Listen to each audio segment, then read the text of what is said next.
Buenos días, bienvenidos este día 18 de marzo del 2025. Prácticamente esta semana el mercado se va a centrar en las decisiones que tome la Reserva Federal, que se van a dar a conocer el día de mañana. Sin embargo, eh, digamos que el día de hoy es un día donde se empieza a presentar cierta transición. El Bank of America, si bien es cierto, había entregado un reporte el día 14 de marzo donde había mostrado los flujos de los inversionistas, digamos, institucionales hacia el mercado y fuera del mercado de acciones en Estados Unidos. Esta mañana entregó un reporte donde básicamente entrega las conclusiones de este reporte, ¿no? Del reporte del 14 de marzo. Y lo que dice es que no se había visto un flujo tan grande, digamos, tan rápido en términos de salida en el mercado estadounidense, y gran parte de ese flujo se había dado hacia la eurozona. Cuando sale este reporte, los mercados, obviamente por la expectativa y la incertidumbre que puede arrojar el reporte de la Reserva Federal, pues se van, como ustedes ven. Esta mañana la encuesta de CNN muestra que vuelven a la zona digamos, de temor, y por esa razón estamos viendo el mercado cayendo hoy otra vez 1%. Vamos a ahondar un poco sobre lo que está ocurriendo, pero la razón puntual y básica es esta. Hace ya 30 minutos inició la reunión entre Trump y Putin, a la cual es claro debemos estar muy pendientes porque podría generar algo de volatilidad en el mercado. Obvio, si no se resuelve de manera positiva y si no vamos, digamos, sumando a lo que podría ser el fin de esta guerra Rusia y Ucrania. Me gustaría iniciar con esta gráfica donde ustedes pueden ver que tal vez lo más relevante o la conclusión que podemos sacar de esta corrección que ya suma el 10% en el Standard & Poor's 500 es ver cómo se han impactado los diferentes sectores. Y aquí el resumen es que cada situación, de corrección es diferente, primero, y segundo, que también depende de la situación de esa corrección, podemos encontrar cómo o cuáles mejor sectores son los más resilientes en ese momento. Entonces, algo de lo que veníamos hablando en los comités pasados era que estábamos muy enfocados de pronto en nuestro portafolio de inversión en tratar de llevar esos flujos hacia el sector de salud. Y miren ustedes cómo efectivamente desde el 19 de febrero, que fue cuando empezó, digamos, esta corrección del 10% en el mercado, el sector salud es el sector menos golpeado, es decir, es el que pasa a ser defensivo. No quiero decir con esto, y ser bien claro, y reitero, no en todas las correcciones los mismos sectores reaccionan de la misma manera, ¿ya? Pero en lo que tiene que ver con tarifas sí que llama la atención porque el sector salud en la pasada guerra comercial China y Estados Unidos también fue de los sectores, digamos, que estaba más fuerte, más resiliente. Entonces, eso es lo que estamos viendo, que ese es el primero. Ese es el primer sector, y el segundo sector, pues ustedes ven, es el sector de consumo, que pierde levemente, pero muy lejos, muy lejos del sector tecnológico, que es el más golpeado en esta guerra tarifaria en pues Estados Unidos contra el resto del mundo. Ahora, esta semana pues entregan resultados como siempre corporativos varias empresas, pero para destacar están estas dos, Nike y FedEx. ¿Y por qué son, digamos, relevantes? Pues lo primero, porque son compañías que hacen parte del Standard & Poor's 500, están entre las más grandes. Y segundo, porque los envíos de FedEx Estados Unidos contra el resto del mundo y el resto del mundo contra Estados Unidos a través de esta compañía nos van a ayudar mucho a entender cuáles son los primeros impactos, qué es lo que está ocurriendo, si se están disminuyendo o si no se han impactado las exportaciones e importaciones, obviamente desde el punto de vista del consumo. Esa es la primera parte. Y lo segundo, en el caso de Nike, pues lo que podemos ver es cómo las ventas de los sectores de retail también se están empezando a impactar, por el tema de las tarifas de Estados Unidos y el resto del mundo. Entonces, estar muy atentos el día jueves, después del cierre del mercado, a la entrega de resultados de estas dos compañías que nos pueden, como lo mencioné anteriormente, ayudar a entender un poco mejor cómo van a ir esas compañías y obviamente cómo es la economía estadounidense hacia adelante. Pues estamos aquí en una corrección del 10% en el Standard & Poor's 500. De hecho, el día de hoy, pues acá esta gráfica hasta el día de ayer, tenemos acá una corrección leve. Pero miren ustedes algo que me llama la atención aquí. Miremosla en tiempo real. Esta era una gráfica que estábamos haciendo antes, donde tratábamos de buscar cuáles eran como las zonas importantes, digamos, de corrección. Y para resumir, fíjense ustedes que sí estamos en una zona de congestión importante, aquí entre los 5.400 a 5.400 a 5.600 puntos. No estamos en una zona, digamos, de fuga en la parte baja, que después está la otra zona, digamos, fuerte, que está por allá ubicada en los 5.000, 5.200 puntos, pero adicionalmente el histograma de MACD, y estoy usando estos indicadores técnicos tradicionales, les recuerdo, es porque en este momento eso es lo que está mirando el mercado. Fíjense que el indicador de MACD está empezando, pareciera ser a mostrar algo de calma, potencialmente una pausa en la caída que estamos observando en el mercado. Eso se va a definir, yo creo que el día de mañana, ya lo vamos a ver más adelante. La semana anterior habíamos hablado de puntos claves en diferentes activos. Y fíjense que dentro de todo eso que habíamos observado, que el VIX superara los 30, bueno, para los que estuvieron pendientes y algunos otros niveles que entregué, miren ustedes que el oro sí superó la zona de los $3,000 la onza. Muy en línea con lo que viene ocurriendo, pues sobre todo con la franja de Gaza, que desafortunadamente pues se reacruda otra vez la violencia y parece ser que ese periodo donde iban a tener una pausa, pues no sirvió de nada y pues vienen noticias o están pasando desafortunadamente noticias muy, muy malas en esa zona al día de hoy. La semana anterior pues vimos una inflación que afortunadamente ayudó, digamos, a frenar un poco esta caída libre que estábamos observando en el mercado. Eso es lo que está ocurriendo. Vienen más eventos. La próxima semana, el 24, podríamos ver si Trump, digamos, reafirma todo lo que tiene que ver con el incremento de tarifas, algo de noticias sobre las tarifas a los vinos. Incluso se habla de tarifas de cerca del 200%. Entonces sí hay que estar muy atento, digamos, al resto de noticias que tienen que ver con tarifas, porque van a seguir generando algo de ruido en el mercado. Y la noticia clave de la semana, en definitiva, pues obviamente si Trump y Putin de pronto no terminan en una mala reunión ahora, que termine su llamada, pues la noticia más importante debería ser la reunión de la Reserva Federal el día de mañana. En los bonos del Tesoro americano, que también estamos monitoreando, pues miren ustedes que afortunadamente se ha visto algo de calma. Eso es algo normal, es algo que ocurre previo a la decisión de la Reserva Federal. La buena noticia, digamos, es que la curva pues se mantiene, ya no está invertida y que se mantiene hacia el lado del empinamiento, pero sí se han empezado a escuchar, pues desde la semana anterior, se han empezado a escuchar muchas noticias y muchos análisis alrededor del tamaño de la deuda en Estados Unidos. De hecho, ustedes saben, la semana anterior una potencial amenaza del cierre del gobierno, como ocurre tradicionalmente, por esas peleas entre demócratas y republicanos. Sin embargo, el tamaño de los intereses de la deuda y el incremento de la deuda de Alemania por todo esto que tiene que ver con los aranceles y los metales, miren que esta gráfica sí es preocupante. Miren cómo ha crecido los intereses o el peso de la deuda, el costo de la deuda, perdón, cómo le ha crecido a Estados Unidos desde el año 2021. No es algo nuevo, pues porque ustedes ven, ya viene incrementándose, digamos, de una manera fuerte desde el año 2022-2023.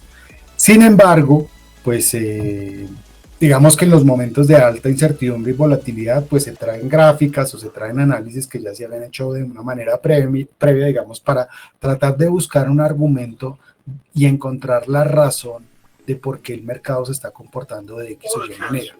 Yo simplemente aquí recalco que esto no es algo nuevo, o sea, no es una noticia de la que hemos enterado ayer, pero sí es algo a lo que se debe prestar atención, digamos, porque el mercado está hablando de este impacto potencial, sobre todo en lo que tiene que ver con una recesión. Vuelvo y menciono esta palabra, sobre todo para el año 2026. Algo que ocurrió, digamos, en el reporte de Bank of America y algunos reportes que han venido saliendo durante la jornada de ayer y hoy, es que varios de los analistas, los analistas en estos momentos se están moviendo muy rápido. La semana anterior, donde veían una hecatombe, que el mercado iba a caer y bueno, ya lo empezaron a alivianar un poco. Yo pienso que lo más relevante es ver que básicamente, o la gran mayoría, ven que Estados Unidos este año podría crecer cerca del 2%, lo que conlleva un escenario de no recesión y eso, digamos, baja un poco el tono alarmista en el que se estaba viendo la caída de la semana, pues desde el 19 de febrero, como estábamos viendo en el mercado. Entonces, digamos que desde el punto de vista de recesión, obviamente todo depende de lo que pase mañana con la Fed, pero desde el punto de vista de recesión parece ser que las cosas se están calmando, por lo menos para el año 2025. ¿De qué debemos estar pendientes? Pues miren ustedes, el petróleo, estamos, digamos, en una zona tranquila, donde no se ha roto esa zona de 65 a la baja, que es peligroso, es algo a lo que debemos prestar atención. Bueno, mañana va a ser algo complicado porque hay dos potenciales, obviamente, comportamientos, pero hay muchos activos que debemos estar monitoreando. El petróleo se puede estar estabilizando sobre los $70 el barril, eso lo vamos a ver si se prenden algunas condiciones. Ya sabemos que el oro está sobre los 3.000 y eso ocurrió desde el día viernes, entonces aquí ya no hay ninguna novedad, esa zona estaba bien y afortunadamente no ocurrió al tiempo de una caída de mercado. Entonces, si se presentan en diferentes momentos como esas rupturas, yo creo que no es tan desfavorable. Lo que les estaba mencionando de pues estar atentos a lo que pase con todo lo que tiene que ver con los licores en Inglaterra, Ucrania, bueno, el resto de países, la situación de Ucrania, y este viernes algunos datos de desempleo. La reunión de Trump y Putin, pues son también otras cosas a las que les debemos prestar atención. Ahora, cuando uno va a mirar en el momento en el que estamos hoy, 18 de marzo del 2025, estamos muy cerca a esa línea, a esa caída del 10%, que ya se completó, donde es un supuesto mercado de corrección, pero miren ustedes que tradicionalmente cuando el mercado, desde el año 1950, y este es un análisis que presentó Goldman Sachs esta semana, cuando el mercado ha caído 10%, ¿qué pasa después con el mercado? Entonces hay dos escenarios, ¿no? Si el mercado está en recesión, no estamos en ese escenario, que es la azul clara, y el escenario de no recesión, que es el escenario en que estamos. Entonces, ¿para dónde se podría ir el mercado? Miren ustedes, después de un mes, el mercado se recupera cerca de 2%, después de 3 meses, el mercado se recupera cerca de 6%, 6 meses, 10%, y después del año tenemos se ha presentado una valorización por ciento de 14%. Desde el año 1950, este es el comportamiento promedio, la gran mayoría de veces se ha presentado, digamos, de esta manera. Por eso, para algunos, sí estamos en el momento donde uno debería aprovechar la oportunidad y comprar y empezar a invertir en acciones. Para otros no, y es claro. Hay muchas variables para mirar, hay muchas diversas situaciones que hay que analizar y no es concluyente, digamos, todo lo que estamos observando. La zona de 5.500 puntos es una zona de soporte que no solamente fue puesta o observada por la gente de Morgan Stanley desde la semana anterior, sino algunos otros analistas la han venido mencionando. Y por supuesto, cuando varios analistas, y no estoy hablando de nosotros de manera particular, Juan Besto, sino cuando firmas relevantes en el mercado lo mencionan, por supuesto que hay que mirarlas. y estamos muy cerca de esa zona de 5.500. De hecho, el Standard Poor's creo que está sobre los 5.560 puntos el día de hoy sobre esa zona. Pero adicionalmente también estamos con un indicador RSI que ya sale de la zona de soporte y, como les había mencionado en el comienzo, un MACD que pareciera ser que ya está mostrando un final o potencial cambio de tendencia, y lo menciono simplemente porque el histograma que está en la parte de color verde muestra, eso es lo que muestra, ¿no? Que se está empezando a debilitar, digamos, la caída. Esto sería maravilloso si las cosas funcionaran, digamos, únicamente desde el punto de vista técnico, pero como no es así, hay que sumarle otros potenciales eventos que van a ocurrir, y esos potenciales eventos pues son mañana. Básicamente hay dos escenarios, no hay más. Cuando la Reserva Federal anuncie sus decisiones, hay que prestar atención a cuál va a ser su mensaje. El primer mensaje, que puede ser un mensaje duro, un mensaje fuerte, un mensaje hawkish, y es básicamente un mensaje donde la Reserva Federal podría decir algo como: nos preocupa la inflación, nos preocupa el desempleo, tal vez debamos hacer una pausa. Obviamente cambiar política monetaria sería un desastre si lo mencionara, pero el hecho de podría mencionar una pausa en la reducción de tasas de interés, una pausa prolongada, y esa gráfica de puntos donde cada miembro de la Reserva Federal expresa su expectativa de tasas en el largo plazo también va a ser muy clave. Si esa gráfica de puntos por alguna razón se mueve un poco al alza, va a ser muy delicado para el mercado. Tan delicado que el escenario que nosotros preveemos es que el Standard Poor's vaya a buscar ese soporte de 5.500. Y recuerden la primera gráfica que les mostré, que el oro, por supuesto, vaya a romper esa zona de $65 el barril, que el petróleo se caiga, rompa esos 3.000 y vaya a buscar los 2.800, y las tasas de los tesoros se vayan a subir en el rango entre 4.30, que ya están en 4.30, hacia la zona del 4.50. Ese es el escenario más desfavorable que hay, y fíjense que todo depende de lo que estén hablando ellos hoy y mañana. ¿Por qué? Porque estamos en una zona, como ustedes vieron en el comienzo en la gráfica que les mostré, una zona de congestión clave. Esta zona de congestión clave. Entonces sí podría romper, podría ser un detonante para romperla, ir a buscar esta zona baja, si el mensaje es así, un mensaje duro, hawkish. Pero la otra parte favorable es todo lo que les mencioné antes de la gráfica tradicional del cuando el mercado cae el 10%, ¿qué pasa después? Si es una oportunidad de compra. Entonces digamos que técnicamente estamos en una oportunidad de compra, pero necesitamos un mensaje adicional, y ese mensaje es un mensaje dovish, un mensaje tranquilizador. Nos gusta el desempeño de la economía, no estamos preocupados porque la inflación la inflación se está moviendo al alza levemente, porque es tal vez algo estacional, podría ser el mensaje. Y nos sentimos cómodos con el crecimiento económico. Ese sería un mensaje dovish, ¿no? Si ese mensaje es así, lo que vamos a ver es efectivamente que se va a consolidar ese soporte de 5.500, donde podríamos ir a buscar una zona alta.